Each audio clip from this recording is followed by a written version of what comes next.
themselves the elite. Better than you, and you know it. If not us, who?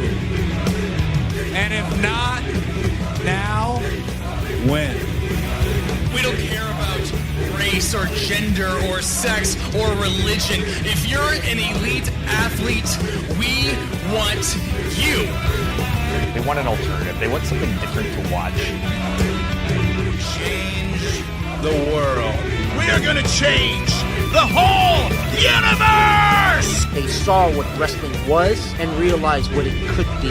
All Elite Wrestling! For the 7th time, it's Monday morning, and you know what that means. It's time for the next chapter of the only professional wrestling podcast that is changing the world every week.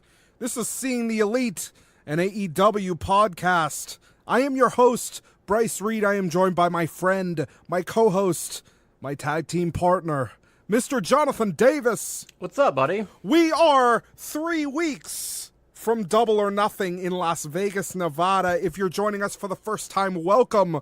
Jonathan and I are two fans, friends, lovers of professional wrestling who are here every single Monday morning with all the latest news and happenings in the world of all elite wrestling. And we thank you so much for joining us over on YouTube, on iTunes, on Spotify, on podcast services, everywhere, wherever you're listening to the show. Thank you so much for tagging along with us every week. Facebook.com/Seeing the Elite to stay updated. But if you really want to be in the shit with the boys, that's tinyurl.com/Seeing the Elite for your invite to our Discord server. Oh man, we are having a wild time in the Discord server. This week, a bunch of new friends coming over and partying with us in Discord, talking about all elite wrestling, talking about whatever we want, really. And to those of you who have reached out, to those of you who have chosen to become a part of the community, thank you so much. It's been super awesome this week. Yeah, it's been a lot of fun. We have had some really fun conversations this past week, especially with everything that's been going on. And as soon as news breaks, man, it's in the Discord and people are talking about it, and that's what's so great about that medium. I guess we should talk now. We mentioned it in the Discord. This has been talked about over the last week with our friends at Pro Wrestling Scorecards, starting with Double or Nothing. This is, I guess, I'm trying to think of a way to explain it to someone who's never done it before, but it's sort of, you're given a sheet before the wrestling event. You predict what you think is going to happen, who's going to win, how they're going to win, and this is all tallied with points in a very scientific way. I don't know. Anthony's taking care of this part of it, but thankfully, like, all of the point totals and everything aren't on the sheet, so you can see exactly with each category what. Yeah, it's not left up to a scorekeeper. You're gonna know what you did. Yeah, I think one of the big ones from the WWE sheets is at the bottom is like a bonus 10 points if you correctly guess which of the announcer tables gets destroyed during the pay-per-view. So that's like an example of some of the fun shit that's on these sheets. It's just a way to add a little competition with our friends in the Discord, and kind of spice up the shows. If you've never done it before, it's a super fun way to watch the event because you're watching, but you also kind of have stakes involved with it. And we're doing this is a very special first one that we're doing, Double or Nothing, of course, the inaugural show for All Elite Wrestling. And I have reached out to Pro Wrestling Scorecards. They are doing this event, so we will have that. All you got to do, sign up in the Discord. We're going to get the links to you to fill a sheet out and then send us the sheet in the Discord. And you have to join the Discord to be eligible, but the winner will receive a special Golden Championship role. That means when you're in the Discord, your name will be displayed in gold and everyone will know that you're the fucking champ and you're not to be messed with. But then also a special edition of that beautiful 18x12 poster by artist Jonathan Bartlett for Double or Nothing will be sent to the winner. So if you want to be involved in this awesome contest we're going, and chat with like super great friends from all over the world who love AEW, the Discord is the place to go. Once again, tinyurl.com/seeing the elite. That's the updated link because the other one died and didn't tell me. So when it's not supposed to. finally you could actually get it. Yeah, I filled out the thing so it wouldn't do that, and it just did. It was like, no. But I have checked today. It is working. If it's not working, let us know. But that's how you get in on it. It's going to be super fun. I look forward to all of our friends who haven't yet gotten in on the Discord thing. Get in on the Discord thing. It's a blast over there, man. The first thing I want to talk about, it's just kind of added as an addendum here before we get into like the actual notes. This Dean Ambrose, John Moxley video, everybody's talking about it. This show is always about examining All Elite Wrestling and its place in the world. Specifically, the only reason why I mention this is because of all of these fan theories. Of course, this video dropped really at the beginning of the week. Speculation as to the production team behind it. A lot of people are saying even that they think WWE has made it and he's coming back in as John Moxley. I don't think that makes any fucking sense at all. And no, not at all. That's just honestly fucking retarded. It's it would serve no purpose at all for him to leave and come back and under a different name, especially with WWE. They don't under a less famous name. They just wouldn't do that. They just don't do that anymore. If you're leaving and coming back in this with a new gimmick, you're coming back with the same name and everything in a new gimmick. Case in point, Bray Wyatt. Yeah, or if they're going to bring you back with a new name, they don't give you a send-off and then bring you back. They would just take you off of TV and then bring you back a few weeks or months later, however you're going to do it. Right, exactly. Again, Bray Wyatt. Right. Yeah, they don't do. It's possible that he may have, called in some favors with friends of his to get the video produced by WWE. That's entirely possible. He's been in the company for a long time. He does have friends. I don't think this is actual production from WWE, like as in the full, suite of tools and everything. It may have just been like, hey, you have the equipment. Can you help me film this real quick? It'll take 20 minutes. Do me a solid before I leave, kind of thing. The dude's a multimillionaire and he lives in Vegas. I did not know he lived in Vegas. That's interesting. He can get a video produced. Yeah. Very seriously. But either way, I mean, if he's coming to AEW, cool. I think he would do better to hit the indies for a while. And, we talked about that a bit on Discord this week. I think Anthony and I both agreed that it would do best for him to spend 6 months to a year on the indies and actually build up his brand. And I don't think he needs to build up the Moxley brand. I mean, he was a big indie guy before he went to WWE. Yeah, but he's also spent the past X number of years in WWE running the same type of match and running the same 5 moves. Yeah, I think you're underestimating him. But I not necessarily underestimating. I know he has the potential and the star power there, but he needs to show at least AEW that he is an entertaining wrestler that knows more than 5 moves. I, to some extent, agree with that, but to some extent disagree. I think the biggest thing that people are pulling from this is there's some cryptic messages here. The biggest one people are pulling away is that they make a point in the video to shoot him walking by a pair of dice with a 2 and a 5 reading on the dice. Of course, the 25th is when All Elite Wrestling Double or Nothing is happening in Vegas. I mean, that's fair, but I feel like there's also people are just over analyzing this and just reaching for shit. It could be completely unintentional. I mean, he lives in Vegas, right? I'm sure there's shit like that he can walk by that looks like that. But then again, I wouldn't put it, if you're going to put this much time and effort into producing a video like this, I don't know why you wouldn't try to put in hints to where you're going or whatever in there. That's fair. Just seems like the thing to do.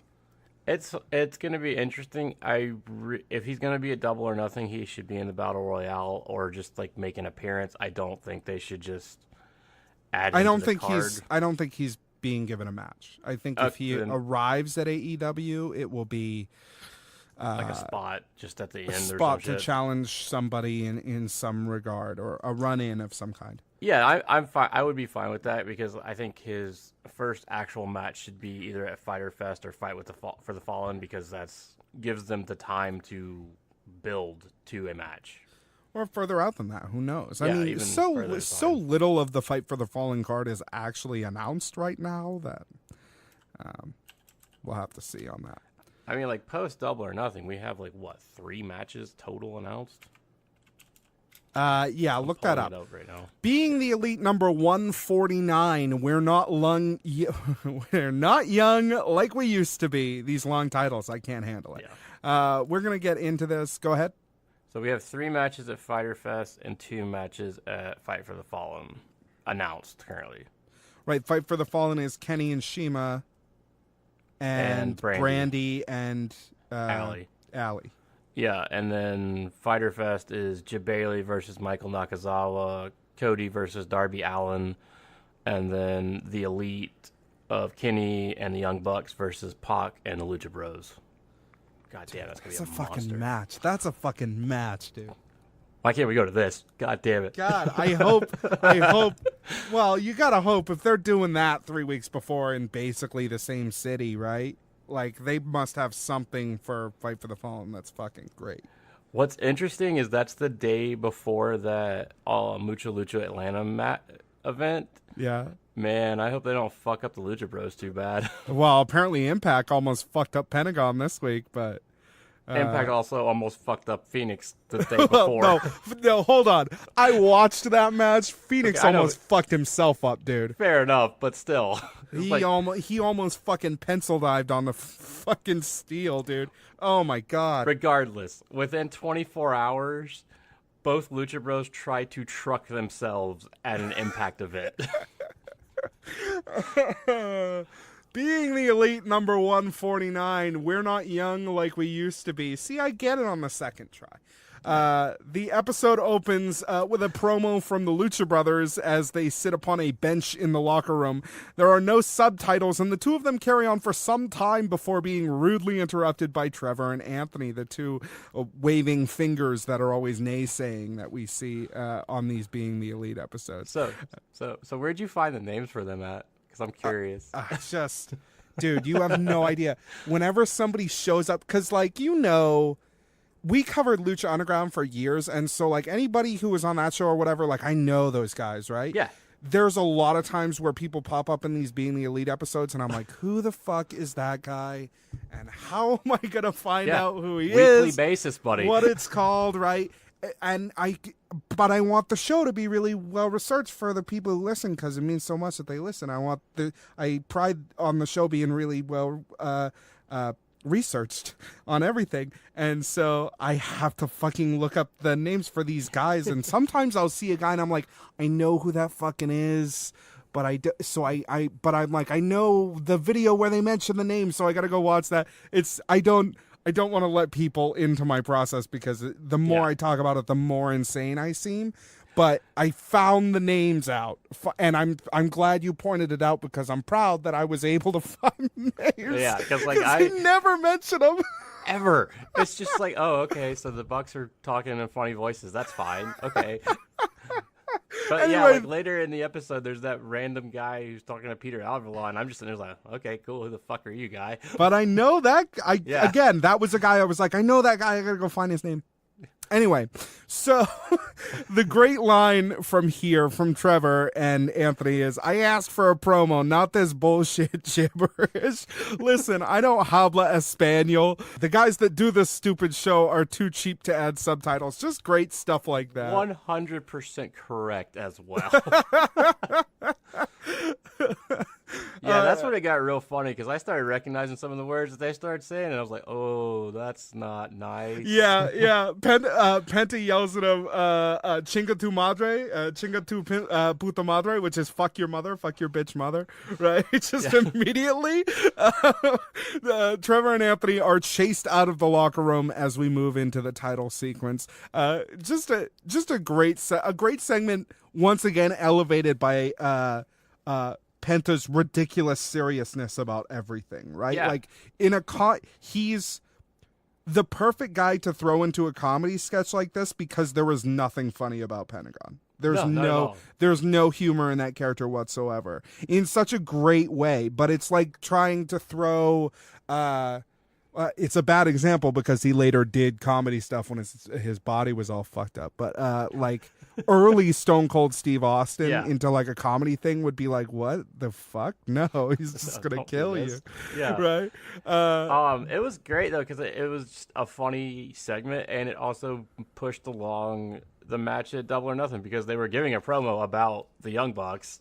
I mean, I grasped a little of it. I don't know exactly what they said, but they were basically saying, we're coming for our championships at Double or Nothing. I thought when we left the Lucha Underground show behind that we would cease to need a Spanish translating person on the show. We still need it now, and we probably really probably always will. Yeah. Out of the title sequence into a scene with Matt and Nick addressing the camera directly. They say it's Easter Sunday at the Jacksons. Matt says that his daughter is 7 years old and he has never spent an Easter with her, which is, they say it in a laughing, funny way, but it's also sad. a really That's fucking sad depressing thing. way. That's a very sad fact about your life. They've stuffed the plastic eggs at the Jacksons' house with roughly $500 in quote-unquote merch money and invited all... Damn. You think damn, but like... That's not a lot of money for them, especially now. For fucking kids it is. Yeah, whatever, dude. You either give them the money and let them buy their own things, or you buy things for them. They're kids. They don't. Fair enough, but still, like when the kids are after this and they're counting their money, and there's that little girl with 100 and like 320s and a whole bunch of 10s. I'm like, wow. Damn.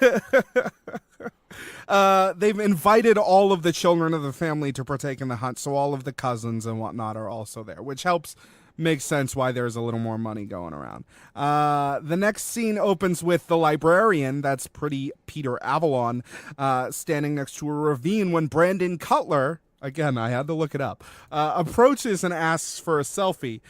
Peter agrees to Cutler's ecstatic request. Just before the photo, Cutler says, "I'm so happy there's two of you." And the ensuing photo is fantastic. Oh, man, it was great, dude. Peter just so confused. Cutler exits, leaving Avalon befuddled as we move into a nearly identical scene with Leva Bates. It appears as though neither Peter or Leva watch the show. They're not up to date on completely BT. oblivious to what's going on. Thinking about that $1 million contract that they're both gonna get, I guess. Yeah, right. Next scene, CD tries to do the whole SCU bit, the worst town, without Frankie and Scorpio. He pulls in the aid of the bad girl Penelope Ford and Kylie Ray to do the bit with him. The trouble is they haven't seen it. They haven't seen the bit before. They don't understand that the whole bit is about putting over Southern California. In fact, they kind of hate Southern California. Yeah. So the whole bit crumbles before CD's eyes, and he has a breakdown before the end of it. Poor guy. I thought this was great. I thought the bad girl Penelope Ford really impressed me with her delivery. I thought her delivery was really great in this. Kylie has some way to go on that, but I was really impressed with Penelope Ford. I agree. She did a lot better than I was expecting. I was kind of just expecting a just generic pretty girl kind of thing, but it was a lot better than I thought, and they did great in the little scene. And CD is CD, right? Like he's over the top, just always to a fault, but fine enough that he gets through it, and it is funny He's just, it's a lot from him. The next scene is an update from Adam Page, but he's not confident enough to make it all the way through. There's a great moment where he sighs heavily, and then he says, "I'm so fucking fat and skinny." There's a callback to weeks ago when they were talking to him with Mr. Ass and Cody and them. Paige starts to take another take as we zoom out to Nick editing the episode. He doesn't think that he can use any of it, and then we move into what I think is like the fucking segment of the week, dude. Dude, it was straight up. I actually took a video of this and sent it to Carissa because I was laughing so hard, and she's like, "What the fuck is this?" And I was like, "It's the show. Just watch it." And she's like, "Okay." I mean, it's funny, but who's the lady? And I was like, "That's Cody's wife. He did well, didn't he?" She's like, "Damn." She's like a black Barbie doll. She's gorgeous. Gorgeous. The more I watch of Being the Elite, like, the more I realize how unreasonably gorgeous Brandy is, and I'm like, wow. Yeah. Wow. And then you have Cody over here with that blonde hair looking like a goober. Brandy and Cody are on a practice field at Daly's place, home of the Jaguars, home of Fight for the Fallen, on the NFL draft night, which we knew they were at last week. They'd posted stuff on Instagram and stuff like that. So Brandy is trying to do a promo video for Fight for the Fallen. Like, look, this is where we're going to be on Fight for the Fallen, which will broadcast from Daly's place on July 13th. Hangman keeps running back and forth and doing exercises in the background. And Cody, what are you doing? Cody can't stop shit-talking Paige for long enough to finish the video. He's like, he's 27. He's already got a full dad bod. And then it was like, "Good job, buddy." I must have watched this bit 15 times. I thought it was so fucking funny. There's something about Cody making fun of Adam Page for being fat that like makes this whole thing worth it. Like it wouldn't really wouldn't be funny if he was actually fat, but he's like not fat at all. So it's Cody just like having a ridiculous standard for Adam Page, right? It's like he has to have like 0% body fat or he's just a fat ass. Oh man. I love the more of this that I get because Cody's timing is just so good, man. The timing and the delivery was perfect. And Brandy's just sitting there and she's trying to talk and she's like, "You know what? I'm just gonna turn this off." She has to stop and she's like, he's trying, which is great. There's a bit more sort of fun messing about at Daly's before we cut to Matt, who is again being blasted with expensive Fighter Fest purchases on the company card, a live DJ, organic salmon, etc. You know, Then we go back to the recurring segment of Kenny's cocaine-fueled fever dreams. Right. Cut to Kenny on his tablet saying he's booked Blink-182. Skrillex is going to do the Kingdom Hearts theme with the composer. Jonathan, you're a weeb. So please... Eat so many dicks.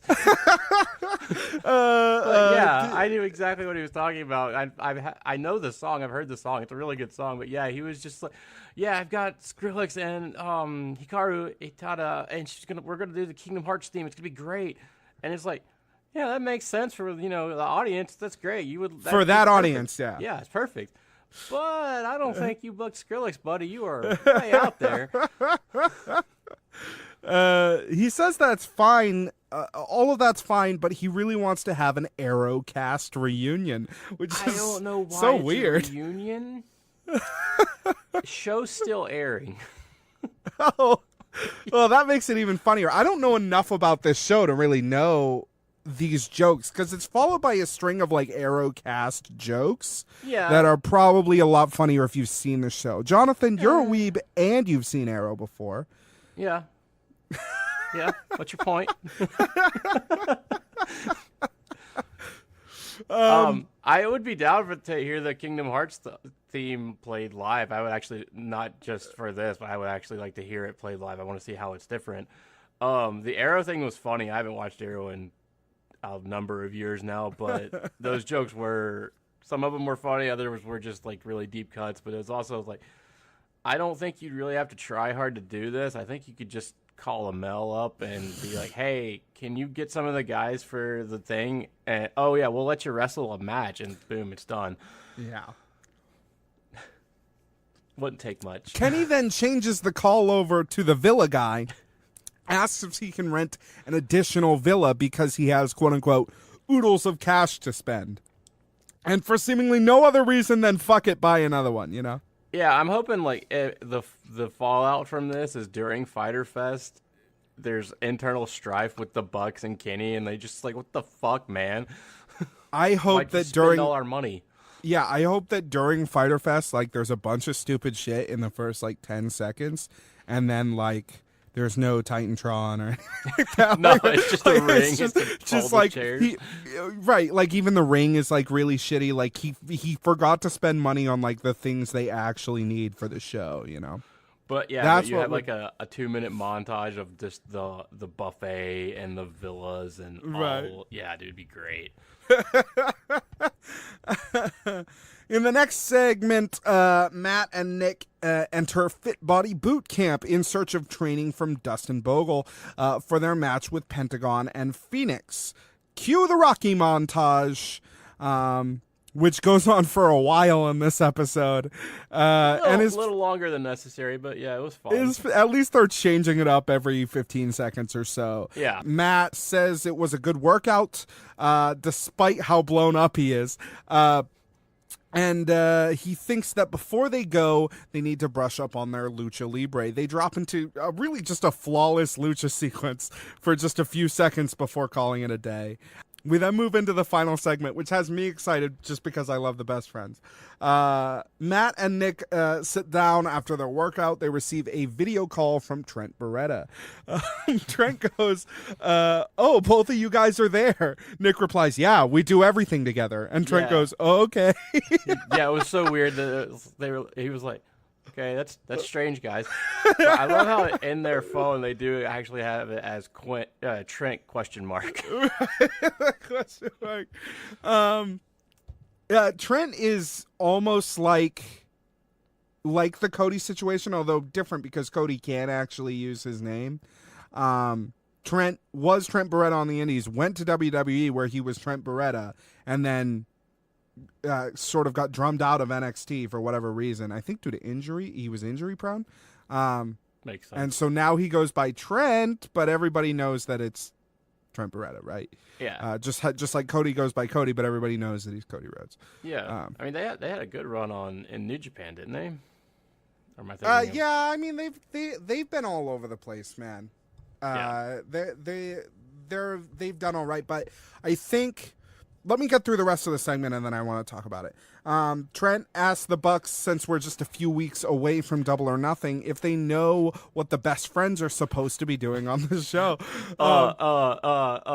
Yeah, right. We got a thing for you guys. Totally. Matt and Nick briefly scramble as it appears they've forgotten to book the best friends entirely. Nick doesn't even remember signing them.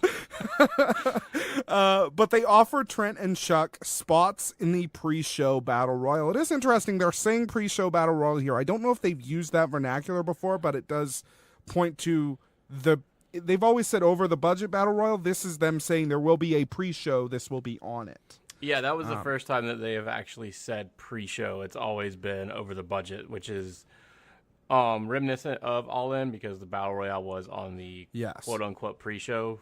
So that could lead to be maybe one or two more matches being announced. Yeah, maybe. I mean, it does. When you think about now they have a pre-show and the Battle Royals being moved to it, that does make you think that maybe there's more space for something. Right, and the pre-show for All In, we had one match, regular match, the tag team match, and then we had the Battle Royale, so that could be two, and then you could probably add one, maybe two more. The thing is, or they could actually. There's two things they learned from. I would hope that they learned from All In that they can't go overtime, and they're super worried about that. And then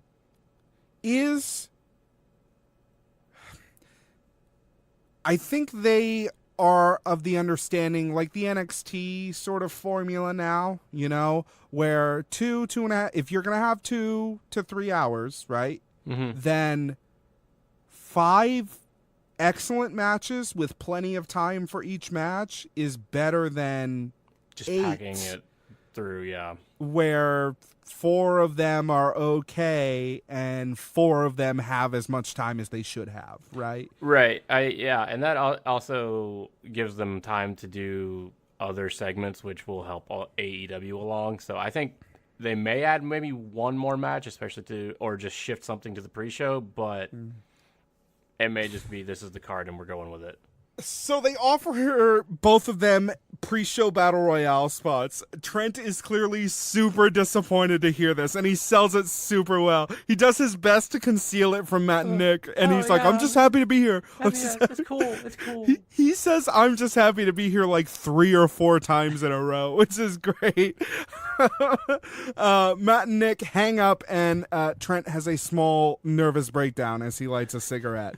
And the camera, he's so like, awesome just happy to be here. Just happy to, it's fantastic. The camera zooms into the cigarette as Trent lights it, and then zooms out on Chuck smoking a cigarette in a pretty weird looking apartment, with just a random collection of, he's got a stack of books with a sailor hat on top of it. He's got a really weird. tiny dog behind him. It's a really strange apartment. The small dog was afraid. And from Chuck's Instagram, this is his apartment. His apartment is just eclectically decorated. It's important to know. Sure, we'll go with eclectic. And then his quote to end the episode is, "Ain't no damn way I'm doing a battle royal," which is classic Chuck, dude. Ends on the graphic that says, "Best friends are definitely appearing in the pre-show over the budget battle royal." And that's the end of the episode. A pretty good episode of Being the Elite, although you can tell, especially with that Rocky montage, that they were like, all right, we're kind of padding the length of this thing because we don't really have a lot this week. It's kind of like, it's like the same thing we were talking about earlier with the Road to Double or Nothing. It's that we're getting so close to the event that they're kind of running out of content a little bit, because it's also, there's only so much time in the day. They have a lot of shit that they have to take care of, but it's also like, do we want to pad this, or do we want to talk about something else and that's not related to Double or Nothing? So what do we do here? I think I wish the Best Friends had more going on than the pre-show battle royal, but at the same time, I think it's an excellent use of them. Because the great thing about the thing that's been following the two of them around forever is that Trent never got the shot he should have got with WWE, and Chuck is like, what's the quote that he has? He says, "I can't tell if I'm the most talented guy to have never made it or the least talented guy to have made it as far as I have," right? Which is a great fucking quote, a fucking amazing quote. And his whole thing has been like, he's never been, with the exception of New Japan, which hired him recently, their run was only in the last few years. He's never really been given the chance by that big company. And so the idea that now they're signed with AEW, who are their fucking friends, right? And they're still like, pre-show battle royal. That's the great place to use them, and just have them continue to get pissed off. Where like, they're at the AEW press conference, right? Or the one for Double or Nothing, and they're like, yeah, we've done it. We're in the big leagues. Our friends pulled us up and we're ready to go. And they're still like relegated to fucking to the bullshit, right? Yeah. It's great. I think that's great. And I hope that continues to be what they build for them, is that like, they're like, hey, what are we doing? And it's like kind of a jerk off match for them. You know what I mean? And the battle royal's fine, but right. They continue to just be kind of they were hired as a tag team. They continue to be kind of used as just like, yeah, get in there and do the hug spot or whatever, like they say in this, right? do the thing, guys. We got to move on to this thing that happened last night. This Southern Honor Wrestling. That was Friday night. Business. Right. Friday night. The days are all a blur. I was up all night. So before we go there, I'm looking at the card for Double or Nothing. So saying there is going to be a pre-show, there's 7 matches. Which one of these do you put on the pre-show besides the Battle Royal? We're going to get to that. I promise you we're going to get to that. Because I'm just like, I'm looking at it and I'm like, I don't know, man. Put a pin in that. We're going to get to Double or Nothing. Want to get through this Southern Honor Wrestling business first. It happened Friday night. Figured I was going to be getting a lot of shit for this. I was going to go to that show, too. Yeah, Jonathan, you live in Georgia. How far is this from where you live? It's like... Because it's not distance-wise, it's not far. It's just there's not an easy way to get there. Sure, because your public transportation is not good in Georgia. Well, no, I mean I could drive, but it's just like there's not like a direct route. It's like interstate to interstate, then back roads kind of thing. So it would take me like it's just kind of annoying. Yeah, it'd take me like 45 minutes to get there, but like realistically, it's like 30 miles if that far. Yeah, I was gonna go to this show because I saw the thing that Cody posted, and I was like, hey, cool, I'll go to that. It's probably like $20, and then I got out of work on Friday, and I was like, you know what? I hate my life. I just want to go to bed. And you missed some shit. No, yeah, I missed some shit, and I would have been so happy to see it, too. Some shit. Kenny Omega and Chris Jericho gate-crashed a small indie promotion this past Friday night for a bit of business to hype their match at Double or Nothing. The show was Southern Honor Wrestling's Retaliation at the Action Building in Canton, Georgia. Advertised on the show already was a promo from Cody Rhodes and Pharaoh to formally recognize local favorite son and new AEW talent Sunny Days, while also saying that this would be the last indie appearance before Double or Nothing. Right. And also, Sunny Days, of course, was... as we reported a few weeks ago, added to the Battle Royal. He's in the pre-show Battle Royal. This announcement helped sell 1,000 tickets, which is a new personal best for Southern Honor Wrestling. After a title match involving two local talents, Sunny Days came out to stick the winner. This is when shit started going down. Lights go out, Judas starts playing, and out comes the Ayatollah of Rock and Rolla himself, Chris Jericho, with a chair. Jericho beats the piss out of Sunny, basically. Beats the shit out of this guy, man. Places the chair around Sunny's ankle, climbs to the second rope. That's when the lights go out and Kenny Omega's music plays. Short brawl between Jericho and Omega before it's broken up by some fucking J-Bro that I've never seen before. Local guy. The locker room empties out and a massive brawl ensues. Eventually, heels and faces separate out and form groups behind Jericho and Omega. In sort of like an Avengers Civil War type stare down, right? This sort of team versus team with leaders in the middle thing. Yeah, it was pretty cool. There's some off-mic trash talk between Kenny and Jericho, and then the two sort of like walls of death go at it in the ring.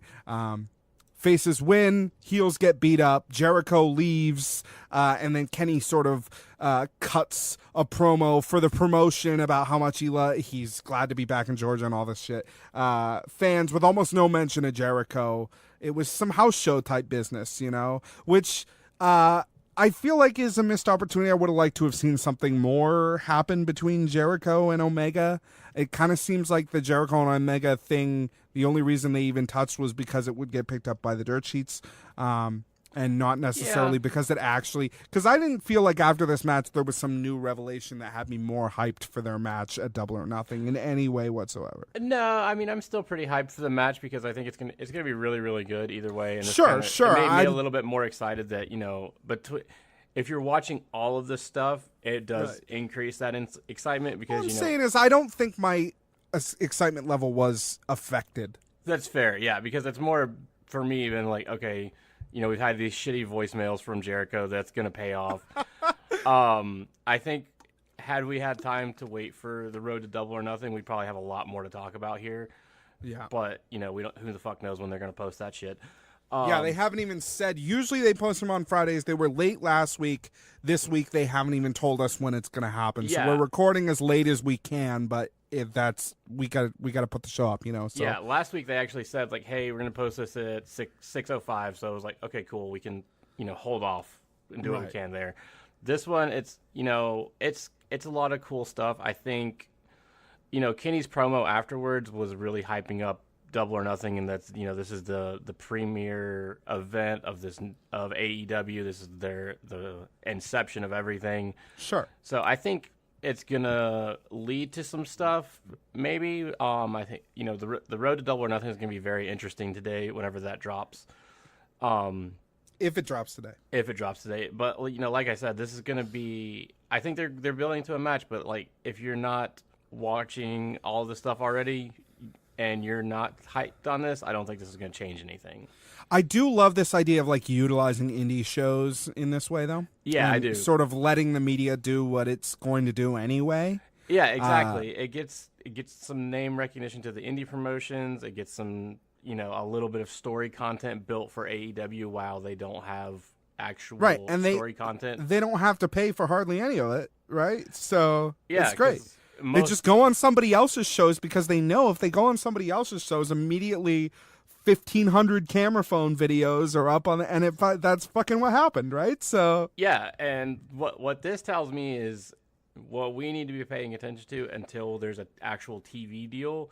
Mm-hmm. If there's any event that has the Bucks or Cody or Kenny listed, something important is going to happen.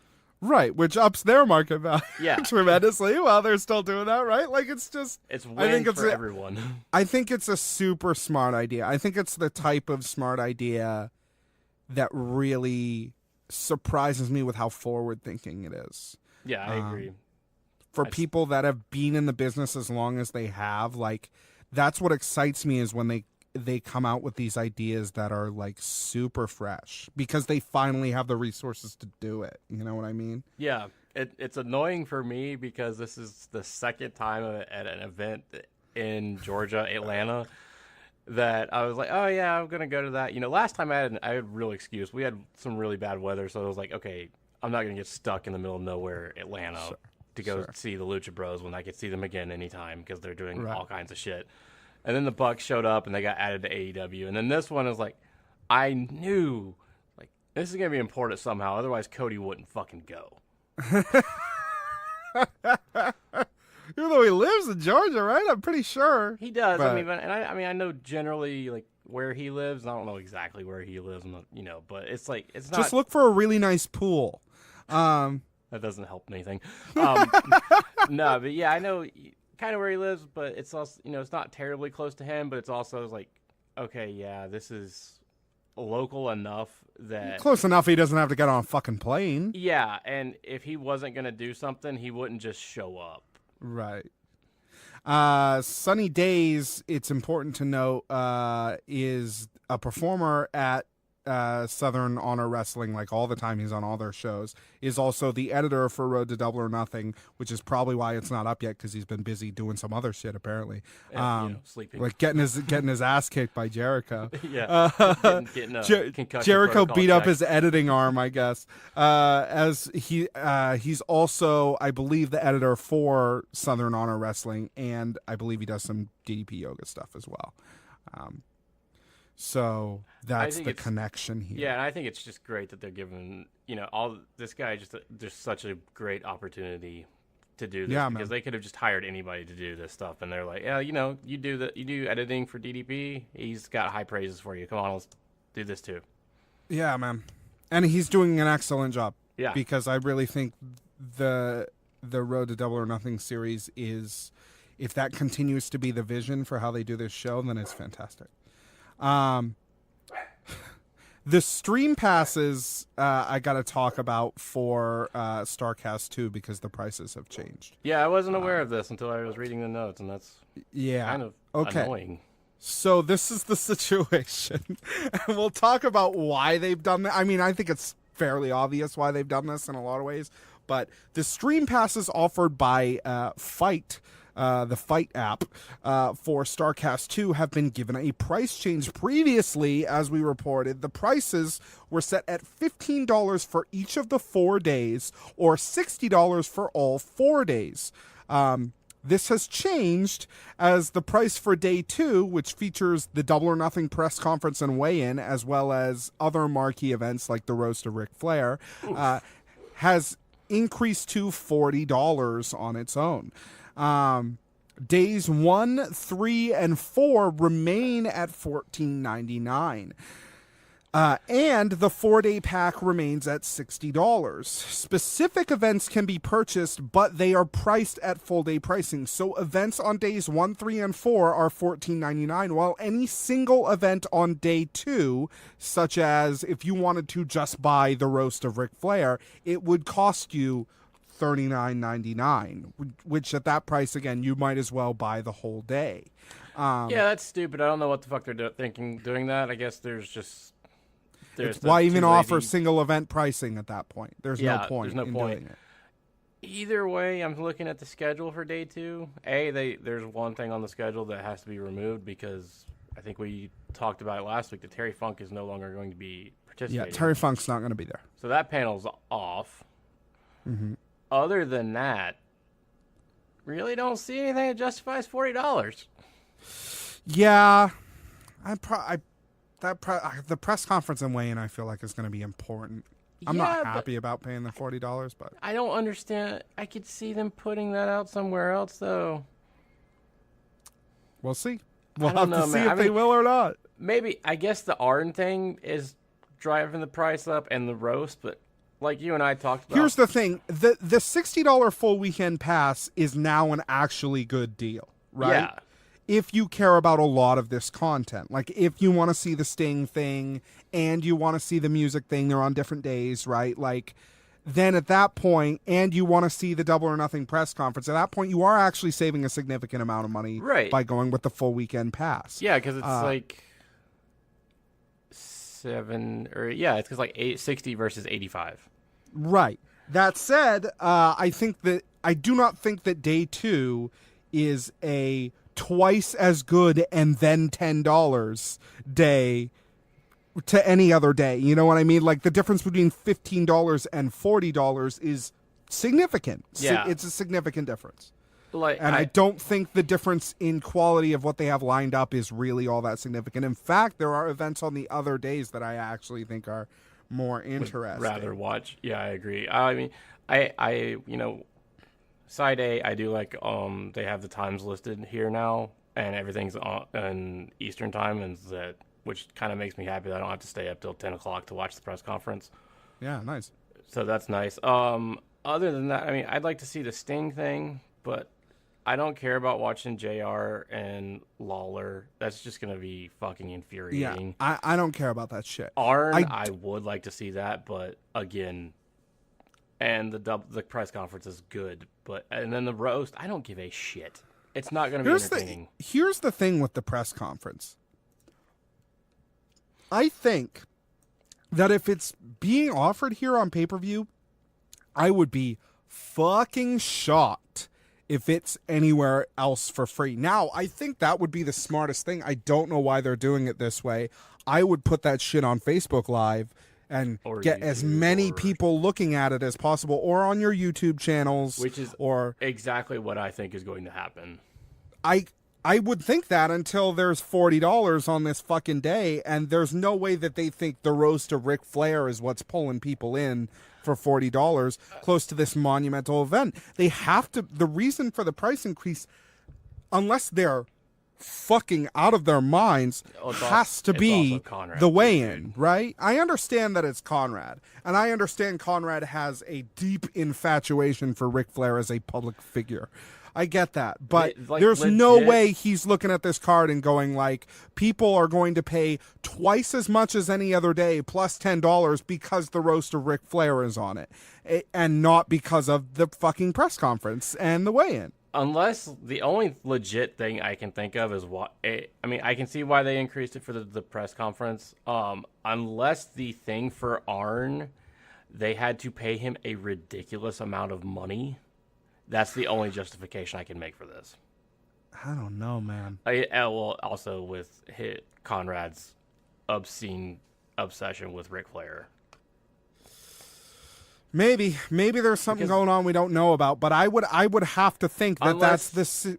Unless this replacement for the empty arena retrospective is totally ballin', no, there's no reason for this. I would also have to think that that's the reason why specific events are given full day pricing. is because they expect that the people who are coming in for this thing are either coming in for the roast of Ric Flair or they're coming in for the press conference.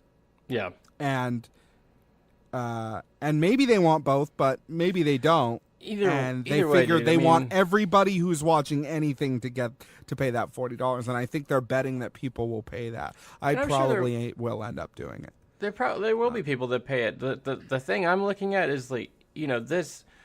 If you only give a shit about AEW, Right. that's potentially upwards of $80 or more to get your full weekend's worth on not being at the arena. For sure. It's going to be more than that for sure. Well, you think pay-per-view is I going don't. to be more than 40? I don't think Double or Nothing is going to be a $25 pay-per-view. I think it will be at least $40. Right. So 40, that's 80. So, but I'm saying. Sure. That's you're getting steep, man. I mean, and wrestling fans do typically have deep pockets, but not all of them. I mean, there is a percentage of wrestling fans that have deep pockets and will just buy anything.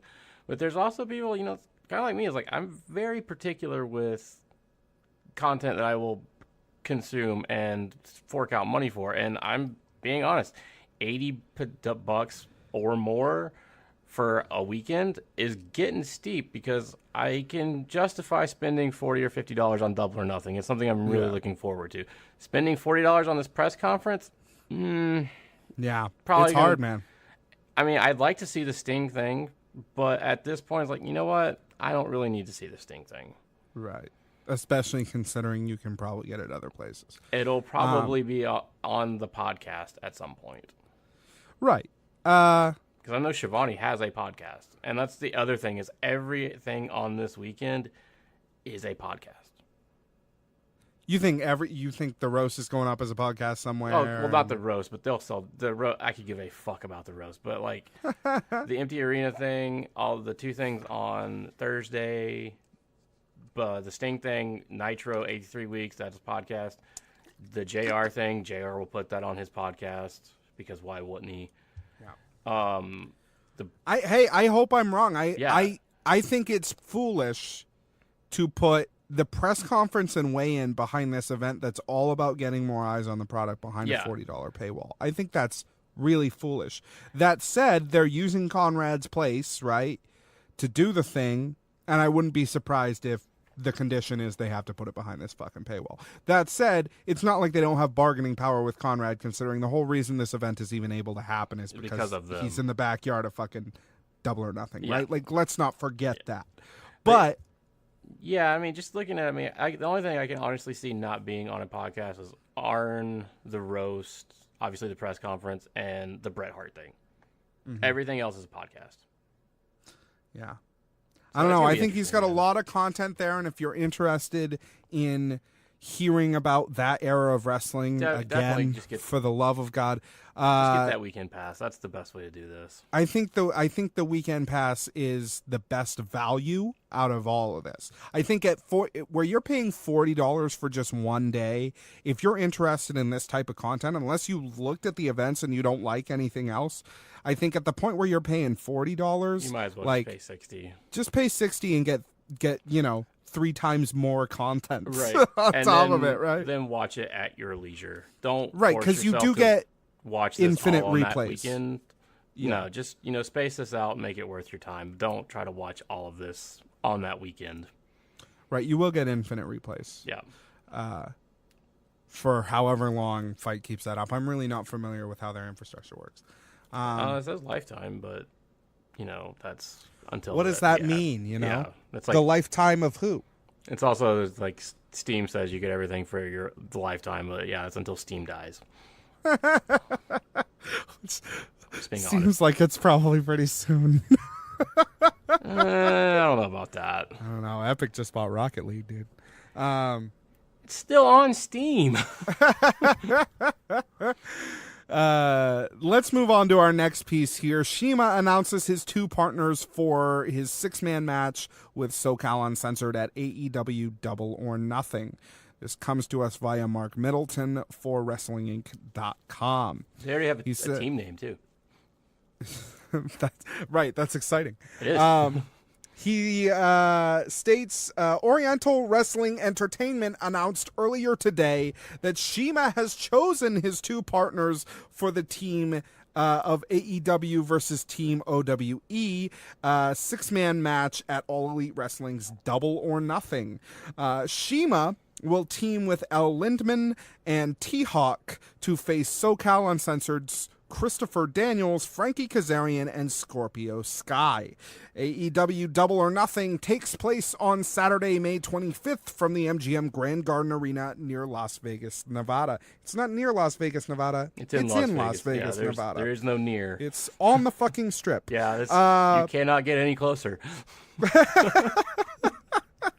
Any more near, and you would be within it, one might say. Yeah. Now, I will say, so All In, that said near Chicago, that was a legitimate thing. Sure. To the Sears Center, wherever the fuck they were, not close. Below is the updated announce card for Double or Nothing, and I kept this in just because I think it's interesting to go over it again at this juncture, personally on this podcast. Pentagon Jr. and Ray Phoenix versus the Young Bucks for the AAA. Do they call it a trios champion or a tag team champion? I guess it's tag team championship match. Cody Rhodes versus Dustin Rhodes. Chris Jericho versus Kenny Omega. Pac versus Adam Page. Dr. Britt Baker versus Kylie Ray versus Nyla Rose. SoCal Uncensored versus CIMA, L. Lindman, and T-Hawk, which are going by Team OWE, right? No, Strong Hearts. Strong Hearts? Yes.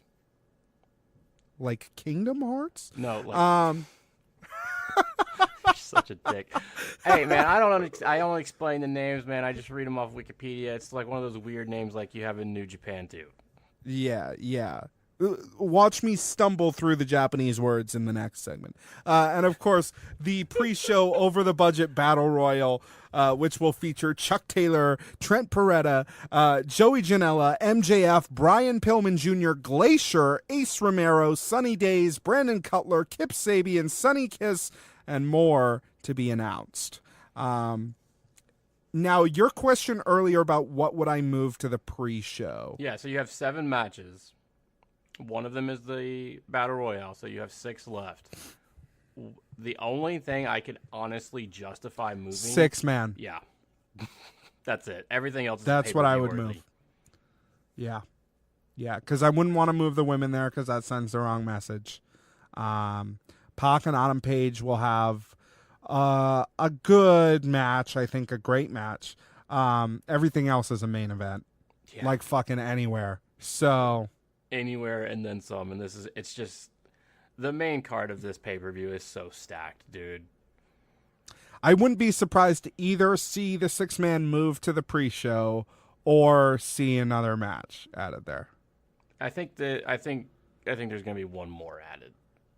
But that's maybe it. Maybe a second women's competition. Yeah, I'd be fine with that. Yeah, that'd be good.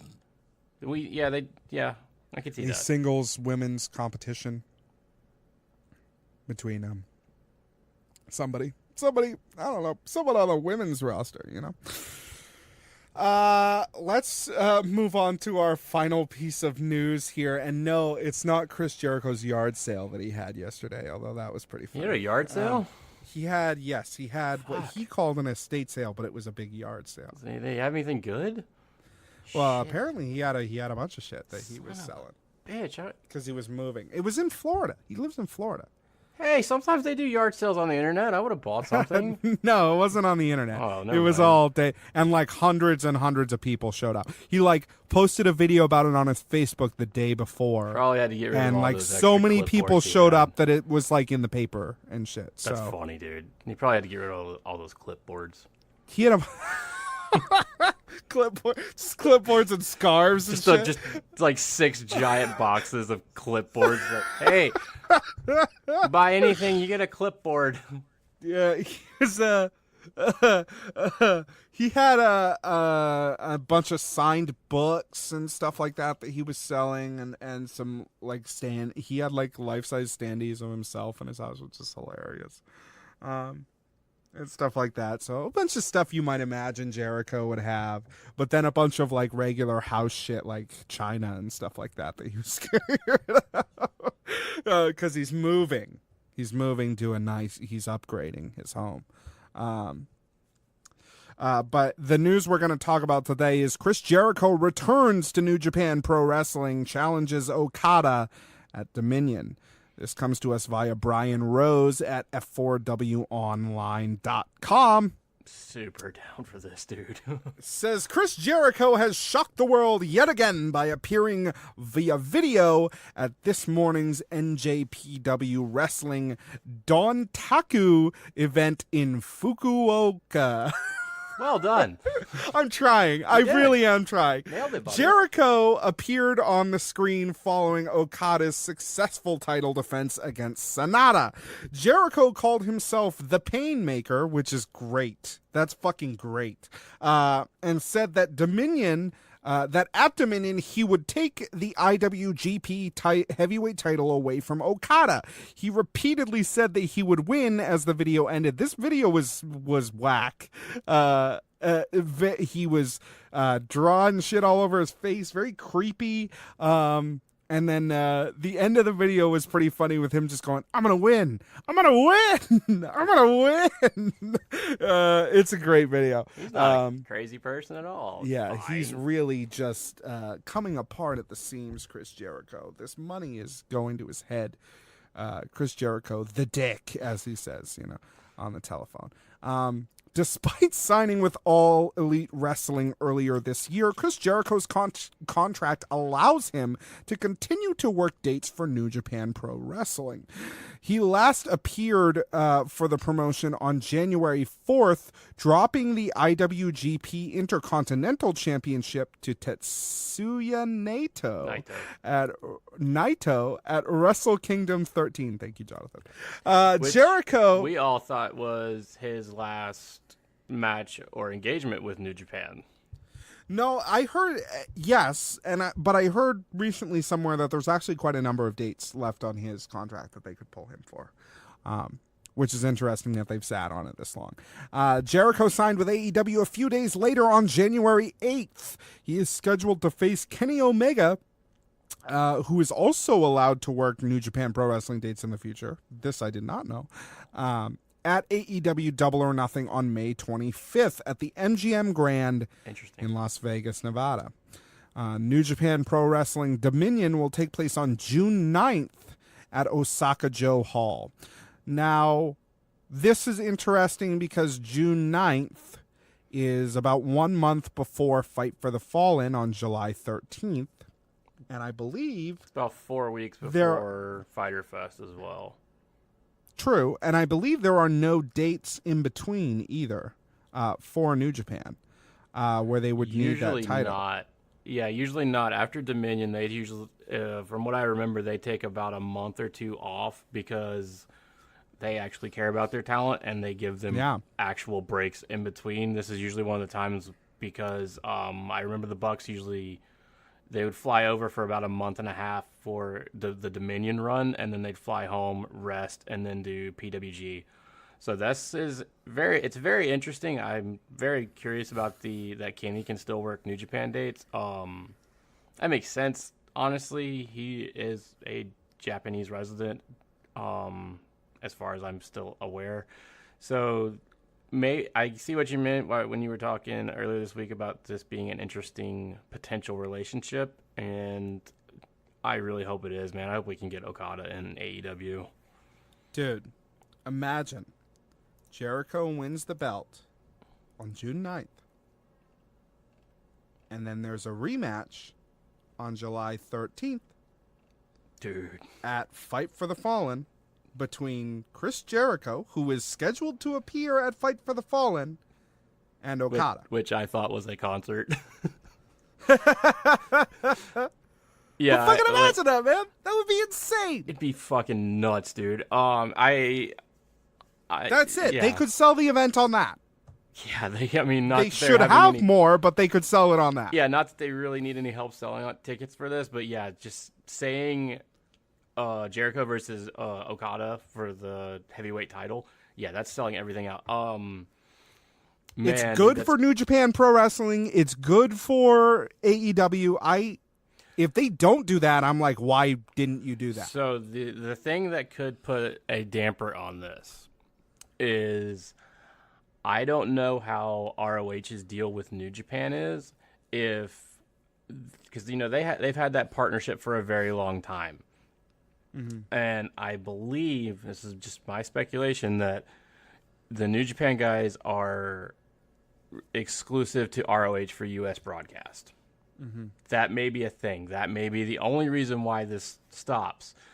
But at the same time, we have heard rumblings since the start of Wrestle Kingdom, or the end of Wrestle Kingdom, saying that New Japan is interested in a relationship with AEW, that they wanted to, just come back to it at a later time.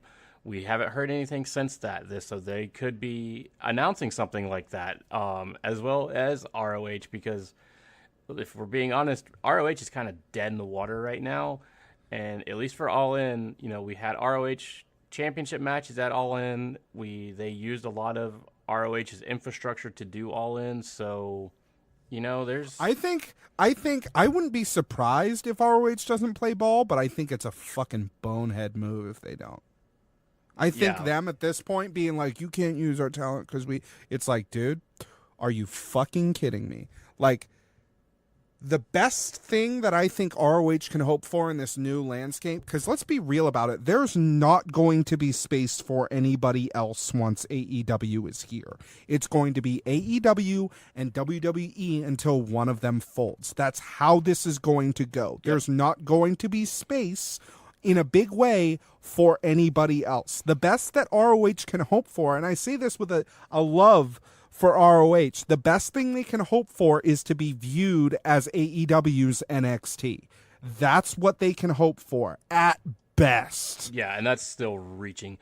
There's going to be, everything's going to be funneled to the top now. There's going to be AEW and WWE, and then there's going to be Limitless and Beyond and things like that at the fucking bottom, right? There's not going to be this strong middle ground that we've had for the last 10 years with Impact and ROH and Lucha Underground and MLW to a certain extent, although I think they're still kind of a tiny indie. They're still kind of a tiny indie, but and that brings up something that I've also read, is that I forgot to put this in the notes, is there's a lot of rumblings going around right now that at least Pentagon and Phoenix have signed U.S. exclusivity contracts with AEW.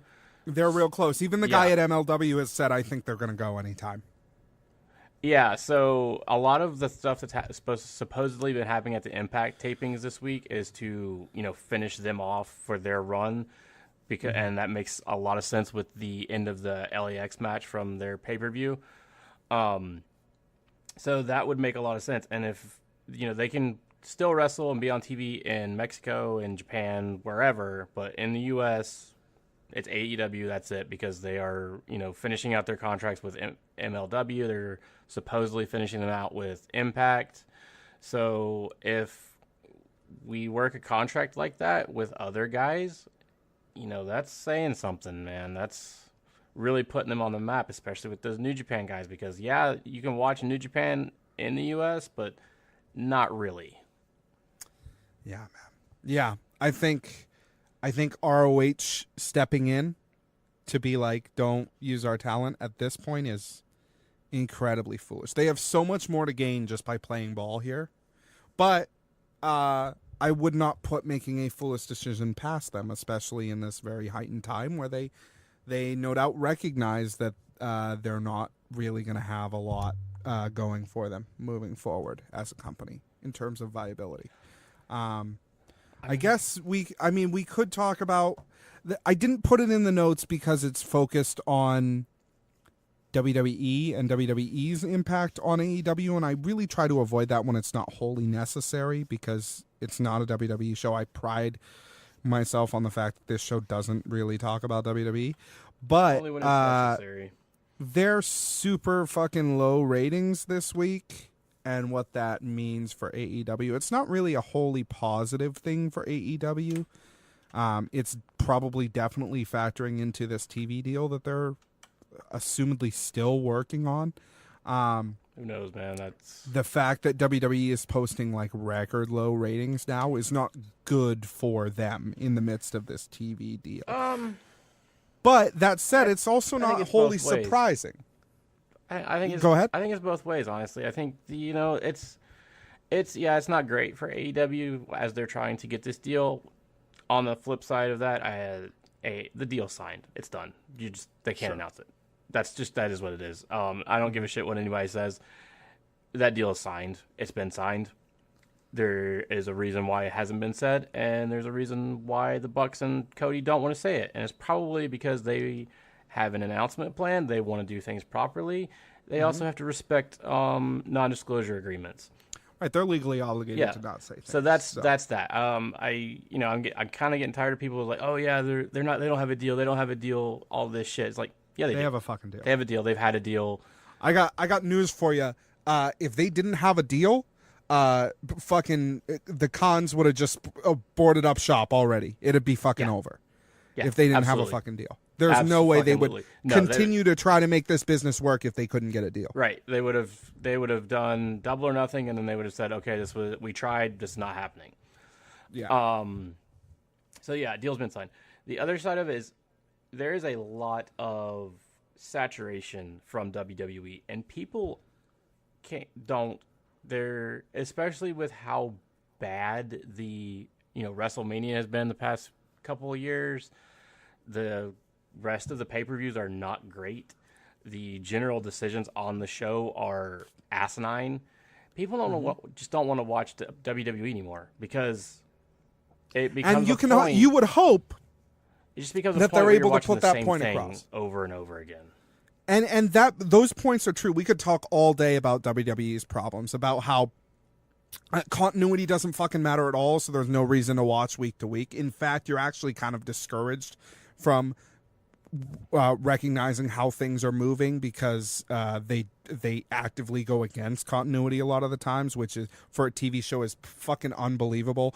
That on top of that, they consistently try to degrade their hardcore audience, which no other product in the world fucking does this shit, and it makes no goddamn sense to me.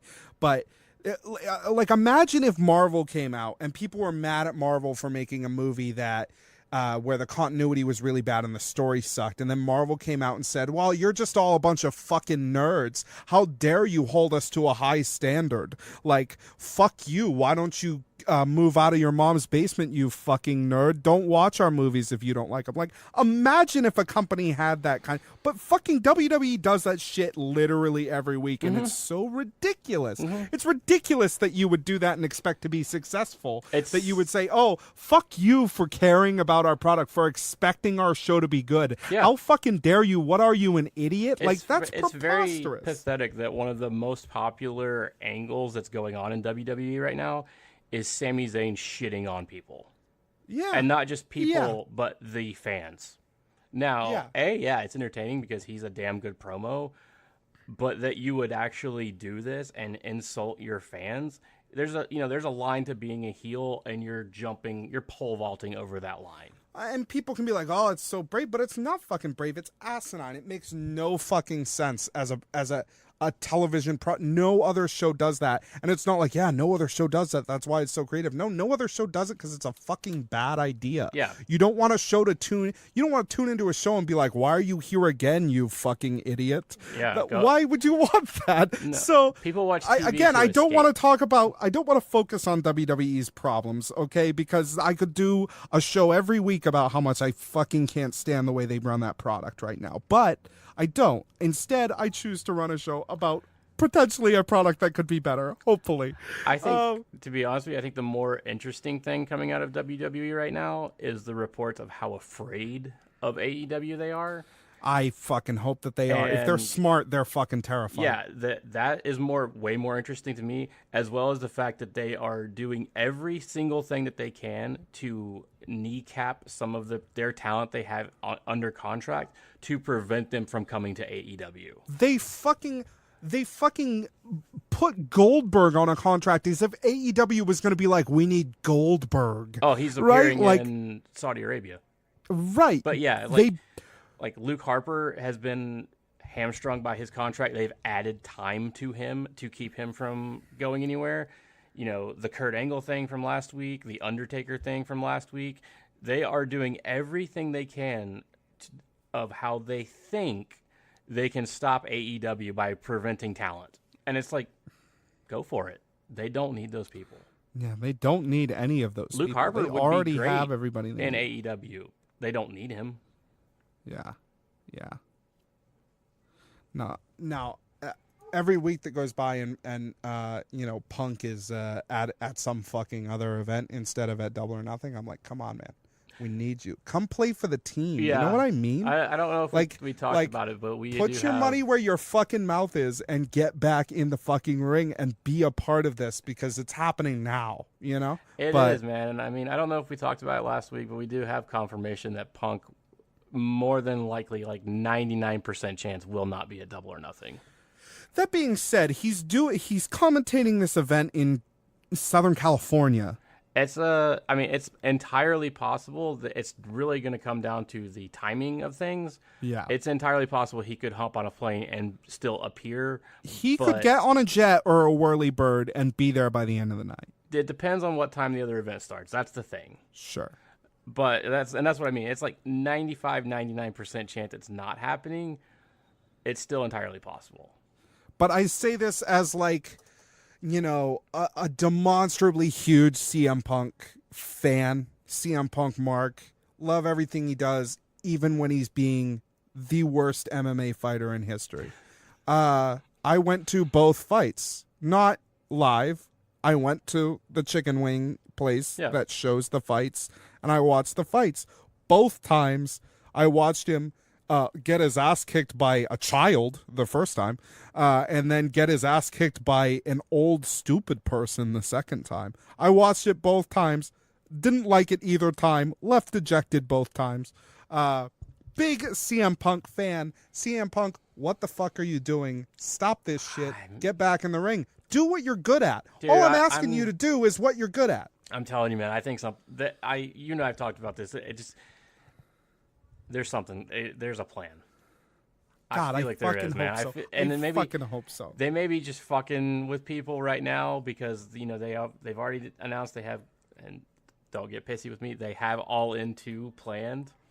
Yeah, it's gonna be in Chicago. What better place to have Punk run out? I agree. I'm personally or have him run out at Fight for the Fallen. You know what I mean? Okay. And then come on, build come to Jacksonville, buddy. It's fine. It's fine. Oh man. YouTube, iTunes, Spotify, podcast services everywhere. We thank you so much for joining us. Get on there, leave us a review, leave us 5 stars. It helps us out so much and it makes us feel warm and fuzzy inside. More than it helps us out. You know what? Just you being here helps us out. The reviews and the 5 stars, boy, make my week. I tell you what, I send them to Jonathan. He goes, "Oh, that's cool." Fucking dope, man. And checking out random times like, holy shit, dude, we got a review. It's fucking awesome. People like us. More importantly, tinyurl.com/seeing the elite. Come in, talk with us about All Elite Wrestling. Talk with friends from all over the world about All Elite Wrestling, about other wrestling, about anything you want to talk about. Put in the sheets when we put the sheets up. Tomorrow you can talk about Avengers, but you're right. Tomorrow, I haven't spoiled anything yet, but tomorrow, put your sheets in when we put the sheets up. Become the champion. Get that gold title. Get that gorgeous 18x12 poster. Oh my God, so it's pretty, so nice, and I can only hope that my score is so good that I get to keep it. But who knows? I'll probably end up sending it out even if I win it. I got nowhere to put it. And I have a strict rule about no posters to events I didn't go to on my walls. So I can't hang it up here. I got to send it to someone. It might as well be you. If you can, get over to the Discord. We're not offering this outside of the Discord. You have to join the Discord. Go to the Discord. tinyurl.com/seeing the elite. The link will also be in the description.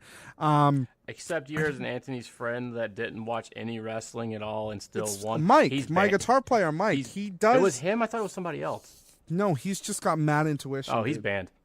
And I can't blame him for not watching Raw banned. because it's bad. He's it's banned.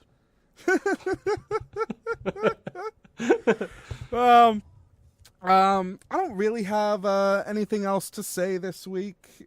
Jonathan, you got anything more for these people before we go? No, man. Just tune into the Discord and come hang out with us. It's been an absolute blast bringing this show to you again for the 7th time. This has been Seeing the Elite. We thank you so much for joining us. From Jonathan Davis, my friend, and from me, thank you so much. Go out and change the world. What you love.